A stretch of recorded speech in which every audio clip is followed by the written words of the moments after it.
Good up. This is Channel 253.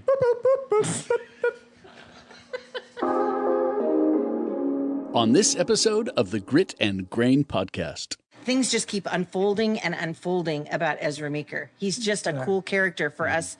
I feel very privileged to be able to look into and promote, like, literally what he did. It's just a lot of fun, and people appreciate it. They like it. Channel 253 is member-supported.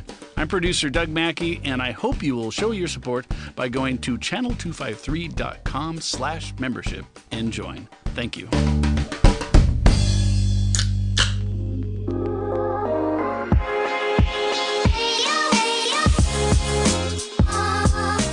Welcome to the Grit and Grain podcast, where we explore and celebrate the craft beer industry, community, and history in Tacoma, Washington, and surrounding Pacific Northwest areas. Thank you so much for hanging out. Let's get to it.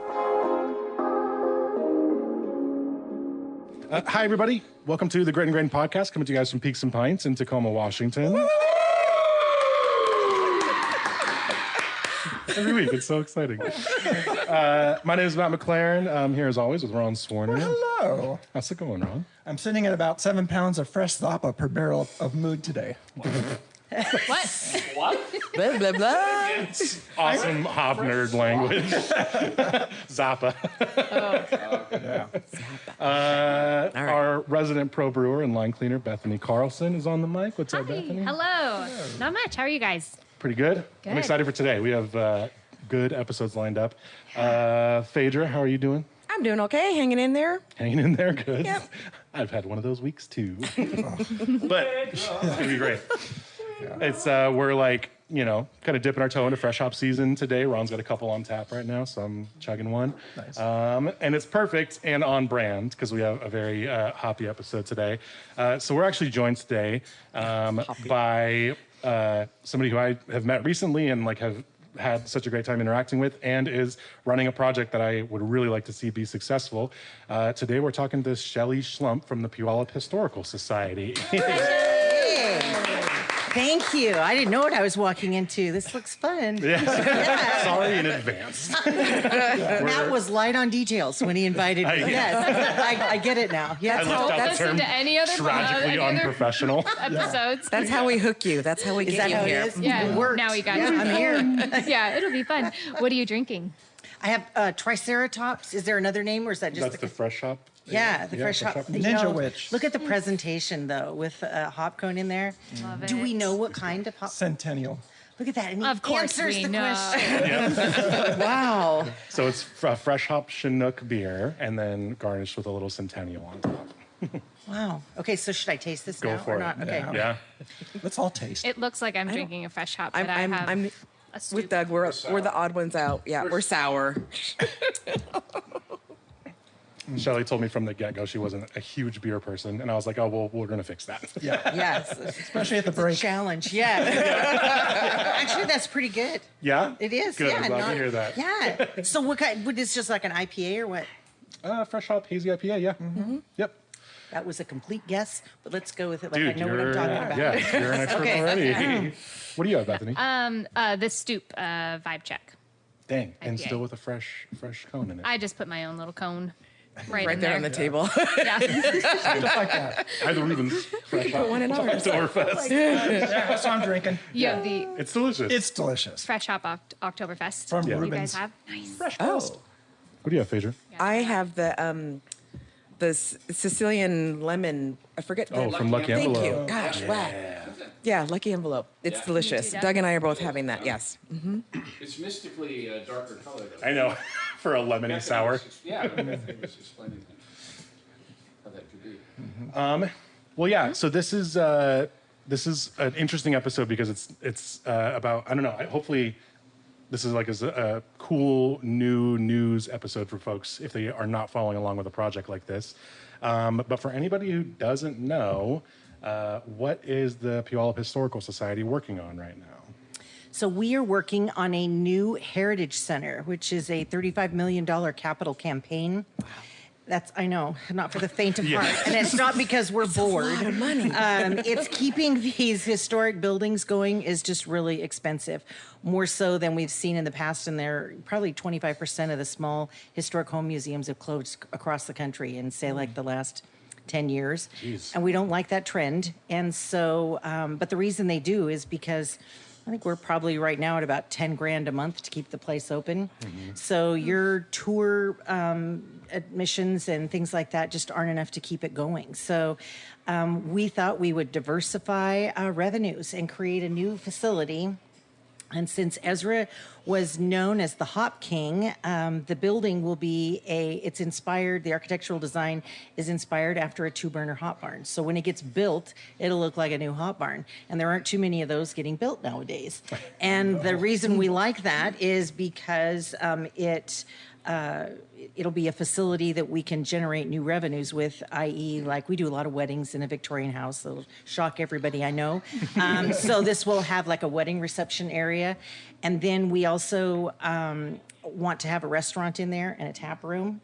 And so hence the hops. And I'm running fast to try and catch up with hops. Since I don't drink beer, don't know a lot about it, but if you go into all of Ezra's historic records, there's a lot of information there. So I didn't know that he sold, it was global. He brokered hops around from the Puyallup Valley. He brokered them in Dublin, Ireland at Guinness. And his biggest contract was with Henry Weinhardt for more than 10 years.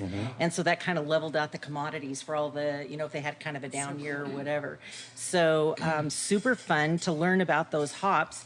And I will tell you this, while a lot of people like history, if we were to say we were going to start on a $35 million capital campaign project to capitalize on history, people go, oh, that's nice. That's lovely. If Shelly mentions, oh, and there will be hops and beer, they're like, when are you opening? Yeah. So it's like I will set my calendar and watch to that. And so I was really excited to meet Matt, it took me probably about a year ago, I learned that there was the equivalent of a sommelier for wine in beer. I was like, really? So somebody told me who that was, and then I tracked him down, and so it was fun to talk to him about that. But we'd like to have like master brewing classes and things like that at the mansion. We will not open our own brewery. That's not our goal, but we would like to focus on a lot of local people who have, your craft brews there. So Amazing. Yeah. I'm so excited. It's so cool. Yeah. Maybe shove a podcast in the corner, too. Oh, yeah. called Heritage and Hops. Yeah, that's There you go. That was fast. You're already back. I'm already liking it already. Just Well, like maybe that. that's because you're co-president of the Puyallup Historical Society at Meeker Mansion, founder, CEO of Main Street Elements Consulting, former president and CEO of Puyallup Sumner Chamber of Commerce, former Main Street manager, executive director, Sumner Downtown Association, chair, Pierce County Transportation Advisory Commission, Sumner Rotarian, and former attempt at a Washington representative in 2012. That is so true. Yeah. That is so true. All accurate. Wow, What I the feel hell? Like my life is just Wrung out in front of you. exactly. I was like, I'm tired. So if anybody can do this, you can. that took me a lot of years to do all that. We now have the utmost faith in you. Yeah, Absolutely. That's amazing. Yeah. It is. It's so. You are Puyallup. You are I would Sumner. consider myself a valley girl. Yeah. Yeah, you like that? Yeah. That might be the most legitimate use of Yeah, seriously. Gagged it with a spoon. Yeah. So I'm 4 generations from Ording. I had like 23 cousins on one side of the family out there. Wow. A little bit like Deliverance when I was growing up. If I'm honest with you, there were 3 or 4 of us in every grade out there. So yeah, not so much anymore. It's grown up so much. It's you can hardly recognize the place, but Sure. a lot of fun. 6 toes or Not that they'll admit to. Yeah. Okay? Yeah. I'm not saying they don't exist. Nobody's going barefoot. Yeah. Yeah. Yeah. So part of to me, that makes total sense. And like in talking to you about this, this is obviously a huge project, but a huge chunk of this is also just like helping to tie the valley to like this insane agricultural history. And I love that. I love the fact that like you're the person kind of heading this, and this is your history too, just as much as everybody else is. It is. It's really fun to find something that's authentic, that if the hops and the beer will draw them through the door, we got a lot of more information that we can share with him, but that'll probably be the draw. And for somebody who comes home, you're working all day, you're coming, home on the Sounder or something, and you stop in to have a beer. Sometimes you want to learn something. Sometimes you just want people to be quiet and just absorb the essence of the IPA, right? Sure. So we want to be able to do both those things. That's awesome. So right now it's a museum that people can tour and stuff. That's the only thing going on with the mansion, like currently. It is, but we do 11 events a year, and the fall is a busy time for us. So we have a cider squeeze coming up where we focus on hard cider. We have a local hard cidery, Cockrell Ciders, and we do an Oregon Trail game. That's what Ezra is really known for throughout the country. He's in like every history book, right? Because he spent the last 20 years of his life memorializing the Oregon Trail. We want to change that up. We want people to know he was the Hop King, and that he was a teetotaler, that he never drank alcohol at all. So it's a little bit of an irony there, but it's I a true did not story. know that. Is I that didn't right? either. I didn't know I that had either. no Yeah. clue. Changing my name. I think it's a great idea. Yeah, the actual Hop King Yeah. did not drink beer. Seriously. Amazing. Yeah. Yeah. So we enjoy that. The other part was when we started digging into the history, why did Ezra get called the Hop King? Why was he the guy that brokered all those hops for all those farms? We've tracked down 250 farms between Puyallup and, well, it actually went into Auburn and Kent a little bit, and then out into Ording and South Prairie, if you even know where that is, if anybody does. But there were a lot of, why was Ezra the one that brokered? Why? Why was he? Why was he? He tried a whole bunch of different things too. He did. He Store in did. Stillicum, the garden, the farm in Fern Hill. Yeah, he just.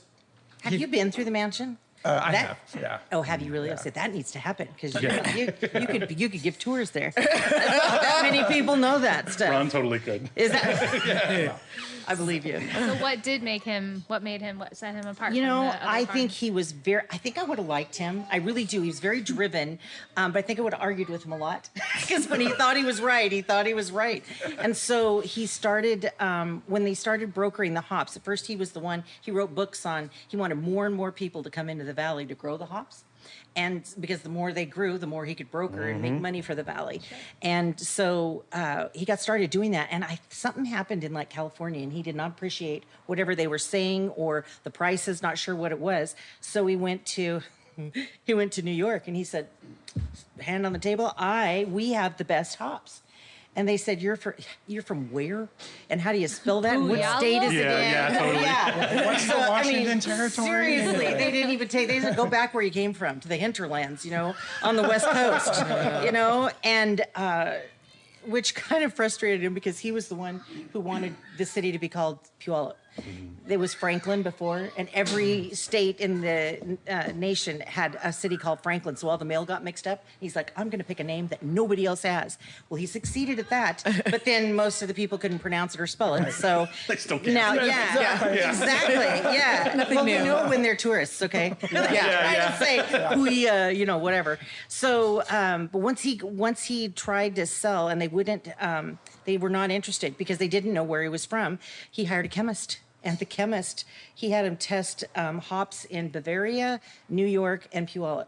And Puyallup's extract that came out of the hops was about 20%. It yielded 20% more than all the other ones. And he walked in there and said, now you want to buy our hops? And they said, yes. How many thousands of bales can you give to us? And it was just really interesting. He just would not take no for an answer. I love it. He's like, my hops are literally the best, and Yeah. I'm And gonna I'm gonna prove I it need to you. numbers Yeah. to prove it to you Yeah. Yeah. guys over here. And, Exactly. that's I know cool. who was lab testing hops like pre Exactly. 1900. Yeah. Is it fabricated? I don't care. Right. But he was the one who was like, no. There's something here that makes these different and better. And that, look at the industry now. Like, it's all here. It's all in Yakima. It's not Puyallup. It's Yakima now. But he was right. And he stayed right for a century. Yeah. Ezra. It's really interesting when you start looking into his history. He was 5'1". Oh. He was 5'1", and he Oh, I was didn't know that. the Hop King. Yeah. More like a duke or something. It's maybe what he More like- should have been. More like the guy in Shrek. Exactly. So the Hop. Yeah, exactly. So, but I mean, I just think he was just determined. Yeah. Yeah, will not take To no get people for to an stop answer. calling him Short King. Yeah.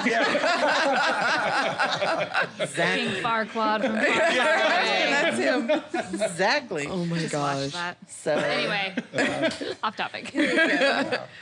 Oh my god. So is the new facility going to be on the same property as where the? it is. We have an adjacent parcel that's right there. There are, of the 35 million, we are looking to acquire 2 parcels that were in the original estate that he had. Okay.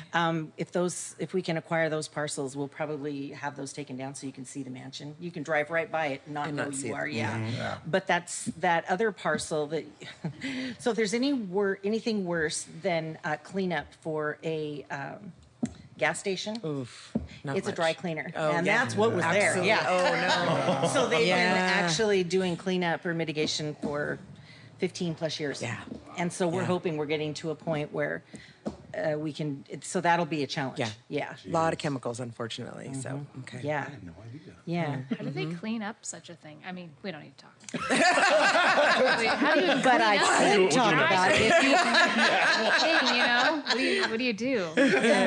So we're hoping to break ground in 26. So next year, we're hoping to. We've been through pre-app and everything with our permits, and now we're going in for schematic design with our architect.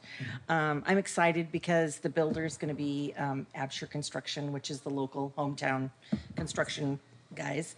So we're hoping we're done by 2027 and we're walking through the front door. We're also hoping that we can get all of our digitized information, all of his books and writings and journals and everything stuffed into a computer and then put back out in a hologram so that when you come to go in that first day, he welcomes you with a handshake. Oh, that's. I know, I'm pretty excited about That that. is so crazy. AI, I'm exciting. just like, keep going, keep Yeah. going here. But it'd be like this. Yeah. Yeah. I know he's reaching up like. When you first mentioned that to me, I thought you were joking. No. And then when I heard your presentation, I was like, "Oh, this is going to be insane." Yeah. It is. Yeah. Great. Yeah. Very, very gosh. great. It's fun. It's like it just brings all this history to life. It isn't just, sitting and Yeah. talking about It's a it. good way to put that. Has Yeah. the campaign started? The campaign. Yes. Okay. Matt was at our kickoff. Well, it actually started before that with the all the grants that I wrote for the planning stages, but our actually capital campaign kickoff to bring the community into it was the 16th of August. Okay. Yeah. How was that event? It was super fun. Fantastic. We had a lot of fun. Did you like the videos? It was great. Yeah, I thought it was great. Videos, I can have you guys see those. They're not quite, we didn't put the credits in the beginning and the end, so we need to go back and finish them. But so I think we raised 58,000, which is a long way from 35 million. But I think our top donor was $25,000. Our Pie Dash alone did like 5. So it was cool. It was a lot of fun. Yeah, a lot of farm to table food and. Your architect actually is Yeah. has a funny connection to Bethany. Yeah. Because Bethany. Is she the one? I almost said that. Heidi. Were you the one that he was talking about? Yeah. Yeah. Yep, that's Bethany. Steve. Yes, yes. Worked with them for a long time. I know. It's like it was meant to be. Okay. I know. When I first met with her, I was like, "You got to be kidding! You owned a brewery?" And she said, "Yeah, and it's not for the faint of heart." Okay. Maybe Bethany, you should explain. What, the connection. Brewing The and connection, yeah. So when I was at Pacific Brewing and Malting, Steve Navarro and his wife Heidi were the owners, some of the owners, and so I worked with Steve very closely for a while. So yeah, and got to know He's like him an and his family. encyclopedia of. Of beer facts. Yeah. Yeah, And biology, in fact, too. yeah. He's a smart guy. Yeah, he's awesome. And it was great to share a table with them because it was easy to talk beer nerd stuff. And I think nice. I think I didn't know that was a term. No, it's perfect. Beer nerd. I Beer really nerd like stuff. it. Okay. Absolutely. You're at a table with them. You're surrounded. Yeah, you are Recognized. surrounded. Yeah, absolutely. But yeah, it was great. Also, I loved seeing like the enthusiasm from like most of the leadership in the city of Puyallup for We this had the project. mayor there. The mayor there, a lot of the council people, like that was incredible. And I don't know, man. The beer industry is in like such a weird place right now, and seeing like enthusiasm like that for a project that is dedicated to like preserving beer history is amazing. It's like the most positive thing I've seen in a while. Yeah, for sure. Hey, Matt, is Puyallup happening this year? Do you know? I believe so. Yeah, as far as I In know. October. Yeah. Andy should be calling me any day. They do. Is he still spearheading it? As far as I understand. Okay. Yes. I think that was what kind of a request or a requirement or something. When he sold Cascades. When he's like, I still want Yeah, to do I still this. want to do Puyallup. Yeah, I still want to be part of They this. do such a Years great since job. that. Yeah. Like, yeah, I know, right? Crazy. So we recorded live at Puyallup last year, and actually spent about 20 minutes talking about Ezra Meeker. Yeah. And just like I love it. the hop history of Puyallup. I had just read the book. Yeah. The Hop King? Yeah. Awesome. Ron, Yeah. you'll have to meet the author who Yeah, he was Yeah, there at the event Well, too. I'd Yeah, love Dennis to. was. Yeah. Yeah. his very own cool. encyclopedia of hop knowledge. Yeah, that's so. So yeah, if you're listening and you haven't like done, you should read Hop King for sure. But like if you want to talk like some of the earliest like literature on hop science, like agriculture and the hop business, Ezra Meeker wrote that stuff. He like did. he literally wrote the books on those things 120 plus years ago. Yep. Which is insane because it's a lot of that stuff is still not only valid, but like a lot of the information hasn't changed in a century, and we're still like I guess learning from some of those original texts in a way. And then, so Ezra Meeker ran. It was only a few decades that Puyallup was like the hop capital essentially. And so like the way that I talk about it sometimes, the way we've talked about it is like it can kind of feel like a false start kind of in the hop industry because everybody kind of knows Yakima now as like the hop capital, and it supplies, you know, the vast majority of hops in the country and many in the world. But it was originally Puyallup, and it didn't actually start in Yakima until after Puyallup. And it was kind of a happenstance sort of thing that ended it. It was just disease and aphids. Like, was it lice? No, what was it? It was Some people call it hop lice. louse. hop, yeah. Yeah, Hop louse, but yeah. there's a bunch of names. Yeah. Yeah. They're all bad. Yeah, exactly. Doom. Actual blight. Yeah. That's what I was wondering if they had been growing in Yakima at the time when it was the heyday in Puyallup, but it hadn't been going on. There? I mean, maybe It's there's interesting. probably He got some, a but- starter from Olympia. Yeah, he was. Yeah, Yep. I can't remember the guy's name, but there was a guy in Olympia who was like, "Hey, you know what you should do?" And then he went to Puyallup and started Yeah. growing. Oh, this soil kicks ass. Yeah. Well, Centralia, weirdly enough, like Thurston actually had like a relatively early, robust hop farm, like, you know, thing. And so when he was hanging in Olympia and that guy was like, "Hey, you know what you should grow as hops," it was because they had already had an established business for that for like a few years prior. And so that's where Meeker got that idea. Although he took it to a level that was like completely, you know, unfathomable to most like farmers. And I like the way that I think about this is like obviously he was a huge contributor to like early like hop knowledge, but because hops could really only grow in one place, I would say was probably like one of the people who sort of started agricultural brokerage as a business. So like I think before Meeker, if you had like a farm stand, it would just pop up to sell whatever could grow in the area. But there were breweries all over the country, all over the world, and hops could really only grow in really specific places. So the idea that you needed somebody to help farmers get their hops into the hands of people that could use them didn't really exist before, because if you wanted things from a farm stand, you could grow them like around the farm stand.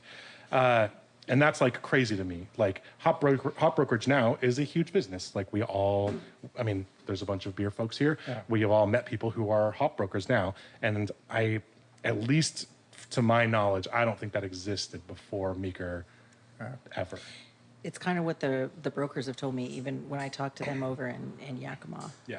Yeah, the commission, and you talk to them. Yeah. Just different, which is kind of shocking to me. Like, so why was he again, I'm back to why was he the one?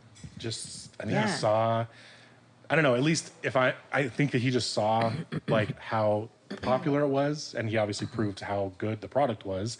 And then it was probably pretty easy at that point. I mean, there was 4,000 breweries in the country when Meeker was doing his thing. And that's insane now, because obviously Prohibition was a huge wall for that. And at its low, there was like 19 breweries in this country. And it took until, I think we didn't hit 4,000 again until like 2014, 2015. So it was maybe a decade ago where we had the same number of breweries that we had when Ezra Meeker was growing hops in Puyallup. And that's insane.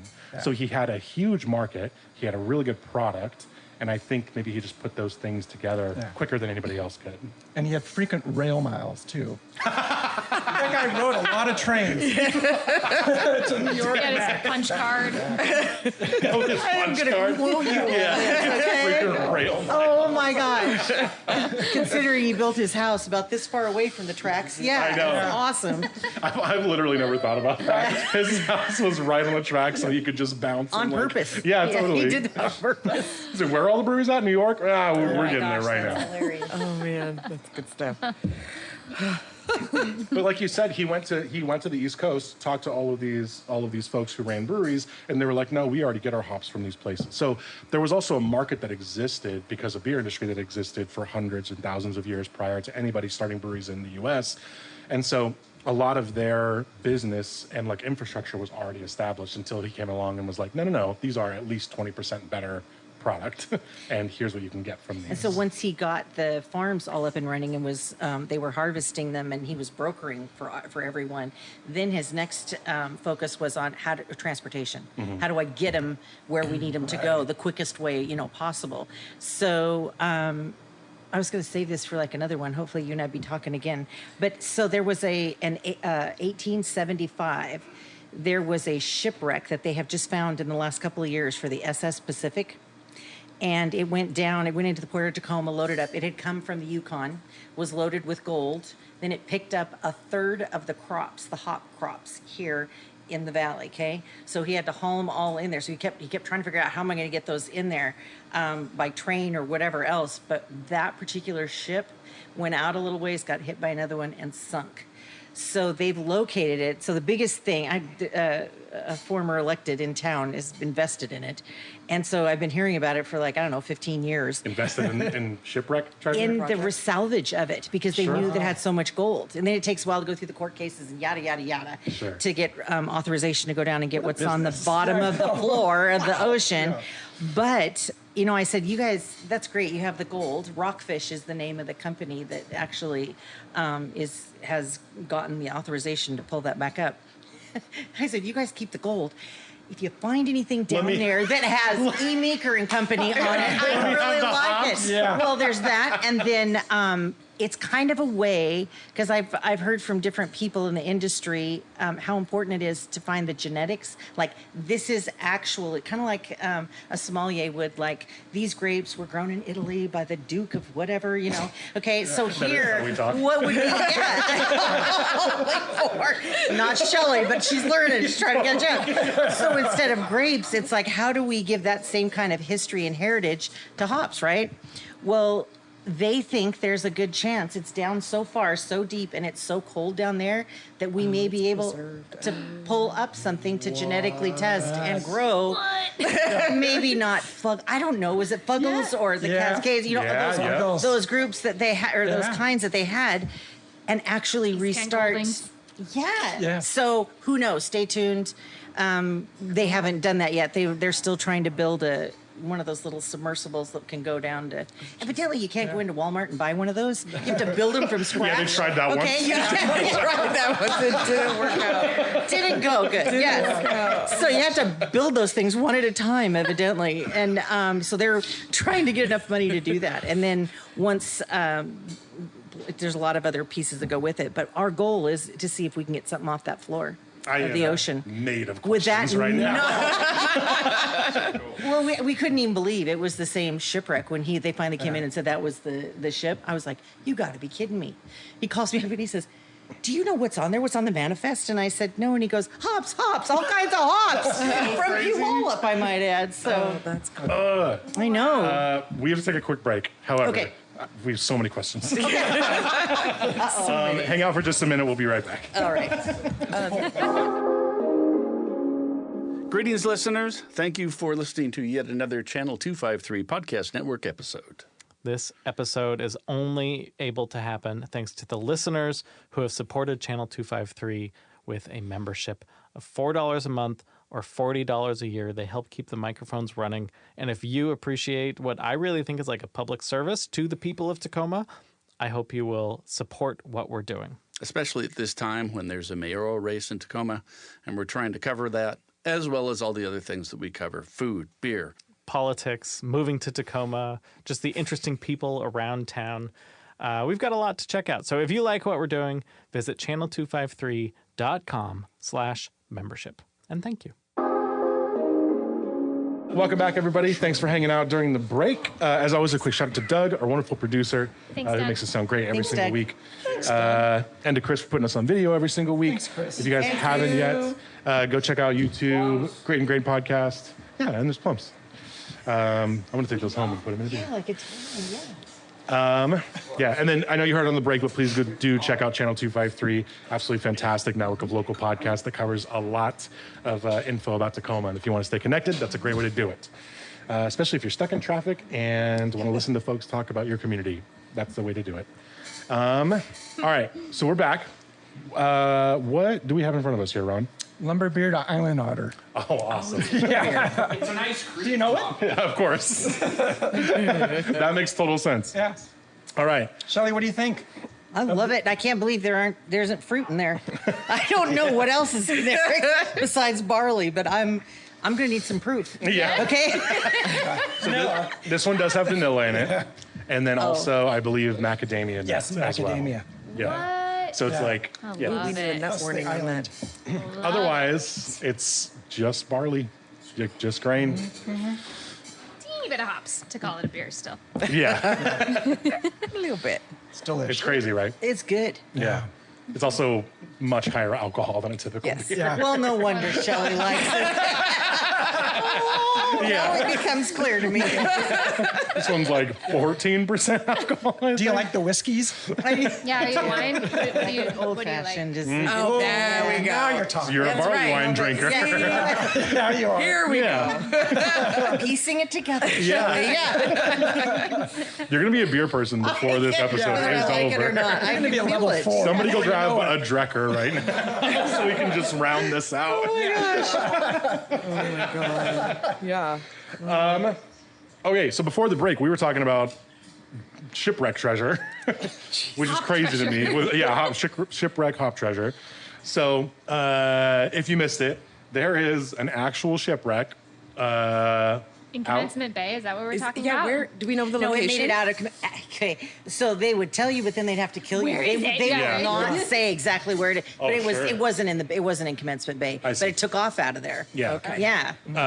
And then erect, and there is gold on there, obviously. That's why people But does this paying group money. care about the gold? I don't think so. Yeah. Well, if you're starting a brewery, yeah, you need the gold. Or a capital campaign of $35 million. I know Actually, stuff, you're yeah. yeah. It's a good idea. It's also, I've never thought about like the bid to go dig up shipwreck treasure, like that part of like the business. Millions. I'm sure, Yeah. which is, yeah, paints quite the picture. Yeah. Who has Yep. access to this? Oh, okay, got it. Exactly. But yeah, so there are original, like indigenous hops that were grown in Puyallup that were leaving Puyallup that could be preserved on this ship. Yep, and I'm just learning. Like, I don't understand how over the years there might, a certain strain of hops might have, I don't want to say morphed, but it would, genetically change over the years. I'll leave that to you guys to tell me how that happens. But I've had several people. Let's go. This shit bangs around I'm my just head lucky. all day, and I don't have anybody to say it to. Do you want to let her finish at least what you say? Sorry. Anyway, you were saying. I really don't know too much about it other than it would be really, if you have a third of the crops that went down on that ship for a whole valley, I mean, I don't know what the different varieties were of hops that went down. We just know the ones we have heard. Dennis has it in his book, The Hop King, the different varieties of hops that we know that Ezra grew through his records. So Right. it'd be really cool, wouldn't it, though, to be able to say we got this directly from. All I can think of is like Jurassic Park. Right. They're doing genetically, So there was, so this happened actually in the Scotch world about 10 years ago. And I wonder if somebody knows the name of this Scotch, but White Mackay, the blender and distiller in Scotland, won the bid, I suppose, and got old bottles of like 1700s Antarctica, like shipwreck Scotch, and then recreated it in their distillery. and there's like the name is on the tip of my tongue, but they released it in like a really old, like it was in like a cool burlap thing and like a case, and it was really cool. And it was pretty much the same story. They recreated this very, very old scotch that was found essentially frozen and preserved on an old shipwreck in Antarctica. How did they, like, they just tried to make the flavor and color the same, or like they did lab analysis, and then but like there's not a ton that you can get from lab analysis, right, like outside you of take the yeast yeah. and So they also had the guy who like did the announcement on this was the master blender at White Mackay, and like he's, you know, you guys might have like seen this dude because he's in like a bunch of viral videos, but his most famous one is how to drink whiskey like a sir, and it's like this dude in a bow tie and like a, you know, he's like the most British guy you've ever seen, and he's like teaching you how to like nose a cup of whiskey. It was like very famous video online for a long time. So he is actually like a real industry person, and his distillery that he works for was responsible for recreating this old whiskey. Shackleton. That's what it's called. Shackleton. Yeah, It was on I read that book. So That's yeah, what we they just watched that little. Yeah. There's a documentary about it. yeah. It's amazing. Frozen like. Well, whiskey was recreated, but they part of it was at least sensory analysis. So if you need somebody to smell those deep sea hops and tell you how to recreate them, what do you call? I'm sitting at a table with a lot of folks that know about hops. What do you call it? If you were to get that off the bottom of the ocean floor, or whatever it is it hop slime? Is it hop? That's a good question. Yeah. What is that called down there? You know, I Hop barnacle, maybe. Barnacle. he actually likes that because of the technical iteration. term. Yeah. I like it. It's good branding, Doug. But I look at the things that are happening in the industry right now. So when I talk to the Hops Commission or to some of the brokers over there, I don't know them as well as you do, probably, Matt, or all the rest of you here. But it's I look at the challenges right now. Mm-hmm. Like when you look at the 10-year growth that they had for hops, it was like awesome. And now it's not the same. What do you do to generate that interest? And so to me, if there was a way to pull that off the ocean floor and talk about this is authentic, if we're doing master brewing classes at our place, that's the kind of stuff that keeps, it's a strategy for sustainable revenues at the mansion. And that's what we're looking to keep that heritage alive. So. Sure. I am not letting this go, okay? Yeah. I'm going to be like a barnacle on the back of whatever. It's because I will be asking questions as this goes forward. So Yeah, the possibilities are endless. Yeah, that's I know it. Is it really cool? Such a cool concept. Yeah. That's I know really it. fun I just feel exciting. it's like as you go through the history, things just keep unfolding and unfolding about Ezra Meeker. He's just a cool character for us. I feel very privileged to be able to look into and promote like literally what he did. It's just a lot of fun and people appreciate it. They like it. His wife also shouldn't go unmentioned. She was also a beast. She got a house built for her. Right on the Can you imagine being married to that guy? Yeah. The woman deserves the medal. We all think that at the mansion. Yes. And her name was Eliza, right? Eliza Jane. She was 4'8". Ezra and Eliza. Yes. She was 4'8". Seriously, they were just the mini couple, okay, that went to different places. But she, what a partner. Being married to the guy who got told no by an entire city, and he was like, you know what? I know I'm right. Let me go find a scientist and invent a way to prove that I'm correct. That's what happened. Thank you. She's obviously a patient. Yeah. She was a force to be reckoned with too. Yeah. They were a great pair. You're probably going to get hop tourism from this thing. Oh, I absolutely. want Across the it country. so from your lips, okay? That is, and it's authentic, right? We're not making this up. We're not creating it out of thin air. It's like we're just sharing the documents and things that we have, and it is amazing at what happened. And now we know that it switched over to Eastern Washington. But like, it's really interesting when I talk to the commission and some of the brokers. They all know who Ezra is. They all know. So why didn't it start over there? Like, again, I go into these things. I worked 30 years in a law firm, too, which is not on that list of things you have. Yeah. So in Sumner, in downtown Sumner, same place for 30 years. But it's like, I look at those things at, let's prove it, shall we? Because the attorney that I work for would never take my word on anything. So it's like, so how do we know that's what he did? Why did he do that?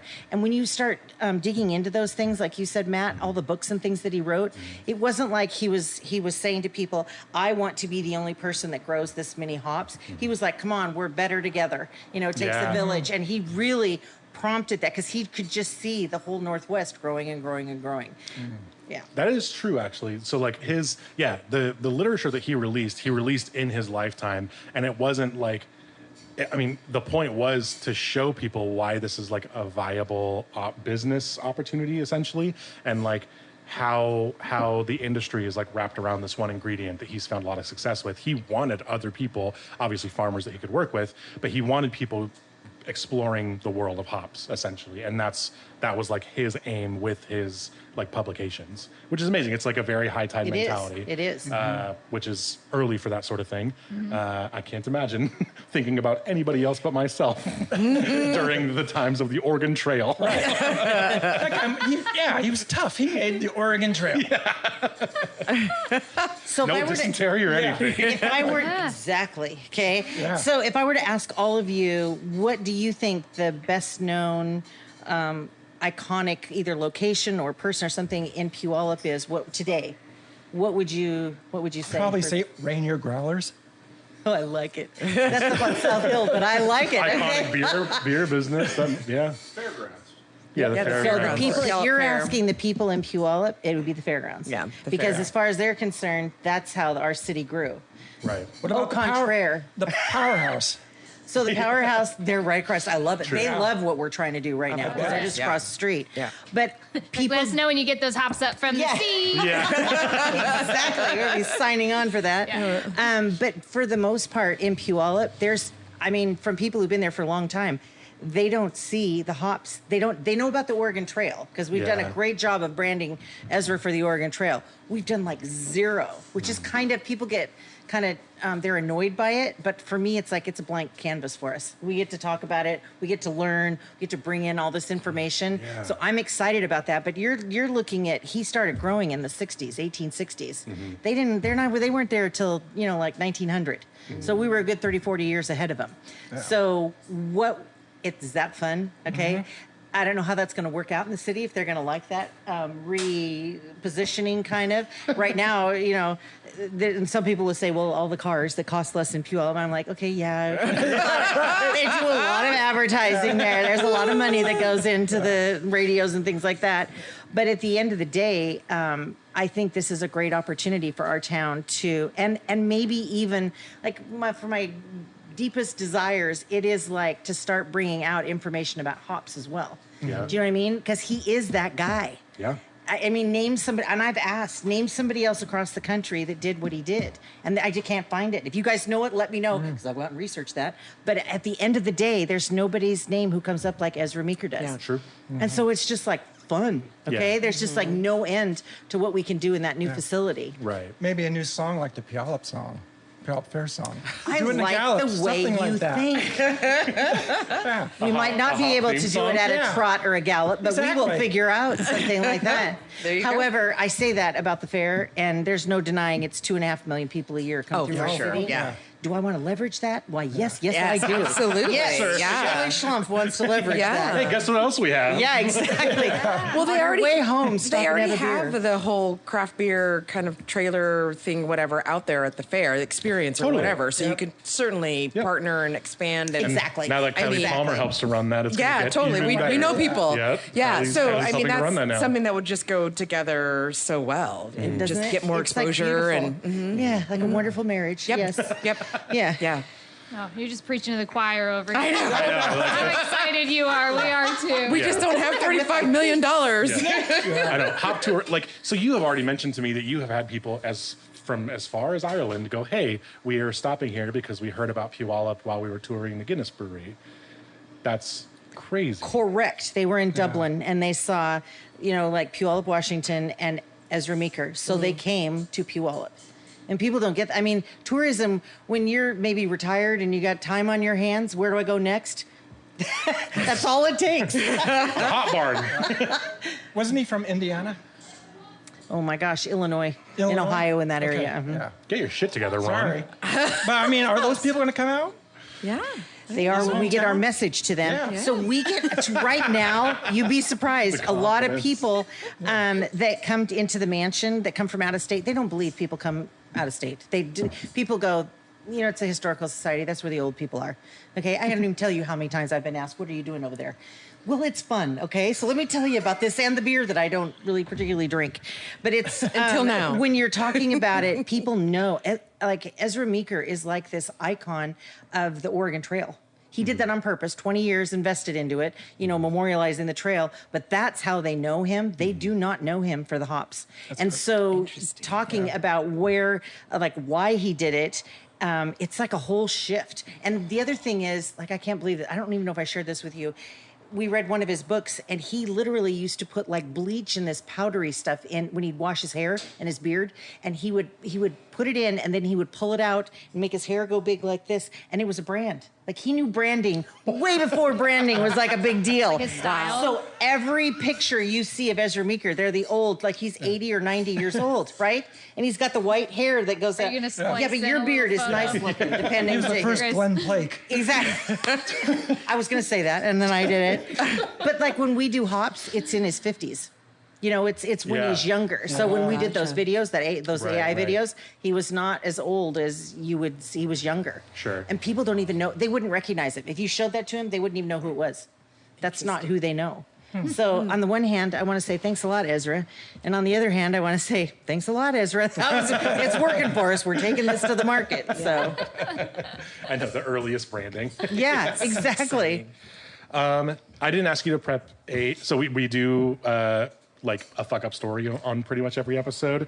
Have you run into any hiccups so far in this journey? I know it hasn't even really started yet, but you're taking on this huge project. Have any hiccups come up? You know what? Not really. I mean, it's been we're still in the initial early stages. I have learned that if we want to get this built, it's not going to be on history. It's going to be on beer and hops. On beer. I'm sorry. And I look people right in the eye and say, this is going to be built on beer and hops. Yeah. And they really don't have anything to come. They want it theoretically to be on the history and the information that we have, but that's not going to. We're just going to sneak that in. Well, it's certainly part of it. That's the foundation. It is, and we the are reason going- why it's happening. But yeah. True story. It's the foundation. Yeah. Maybe Yeah. Puyallup Brewing will come back. Yeah, there you go. Yeah. Yeah, I'll let you talk to Eric about that. I was going to say, does he know Eric too? Yeah. Yeah, we all know Eric. All right. As do I. Yeah. Talking about somebody who's led two separate lives. Yeah. For sure. However, I will say this. I was telling Matt that one of the events I did when I was at the Downtown Association in Sumner, People's Choice, far and away, was his beer. You know what I mean? loved it, He sure. knows Yeah. what he's doing. Yeah. I will never He packed admit the place, that. but he hated it. So weird. It's okay. You guys all remember Puyallup River Brewing, right? Do you guys know that Eric Atkinson was the very first person ever to be inducted into the Video Game Hall of Fame? What? No kidding. I love that. So I don't know if you guys remember. I do not know that. Yeah. So Steve Wiebe, local guy from Redmond, who was the kind of co-star of The King of Kong a few years ago with that guy Billy Mitchell, the most infamous dick on the planet. So Billy Mitchell was the second person. Yeah, sorry. This is the fuck up story. Most infamous dick. Yes, most infamous. So Billy Mitchell was the second person inducted into the Video Game Hall of Fame. The first person was Eric Atkinson, the former brewer and owner of Puyallup River Brewing. Oh my God, that's Yep. amazing. Set multiple records in Pac-Man, Miss Pac-Man, other similar games. That's You're going to make hilarious. me interview him, so we have that information in our archives, aren't you? He's going to hate me for telling you. I know.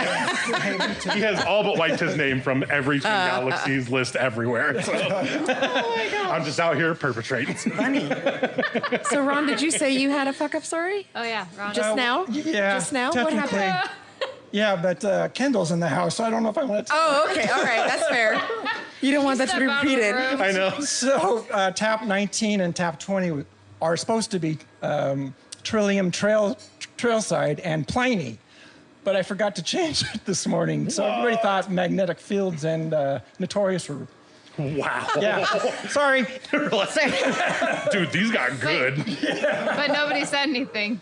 No, nobody said anything. Wah, wah. I was up there getting a beer. So did the screen say Pliny? No, that's how I found out. Oh, gotcha. Yeah. But okay. Yeah. All right. good. All It good. happens. By the way, I think you're offering 105 ounces of this on your screen.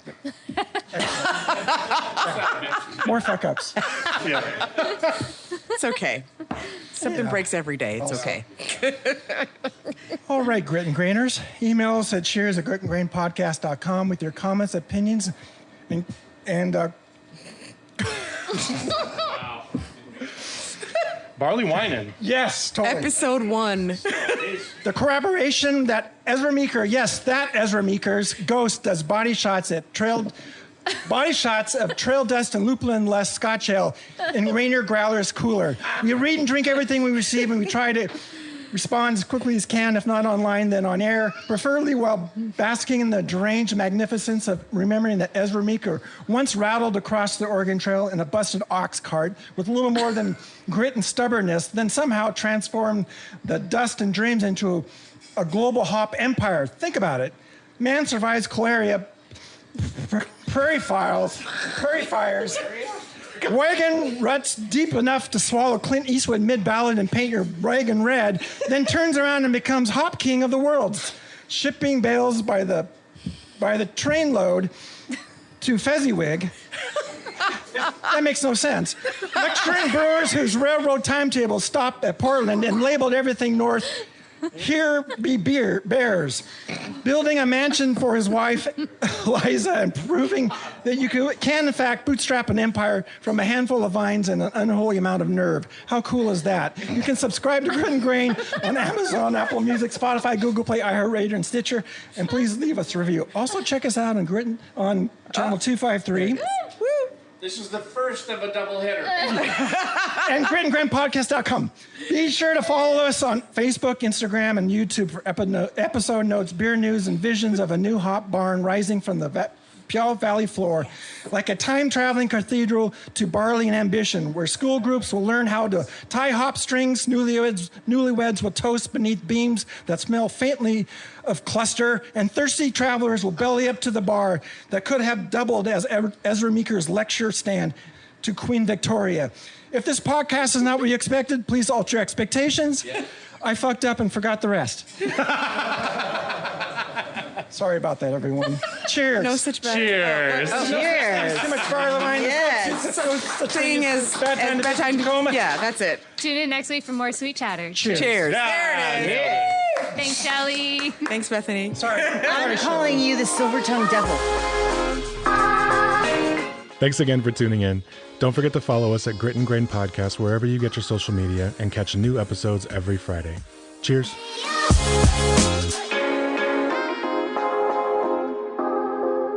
Get up. Channel 253 is member supported. I'm producer Doug Mackey, and I hope you will show your support by going to channel253.com/membership and join. Thank you. Grit and Grain is part of the Channel 253 podcast network. Check out our other shows: Nerd Farmer, Move to Tacoma, Interchangeable White Ladies, What Say You, Citizen Tacoma, and Kitchen 253. This is Channel 253.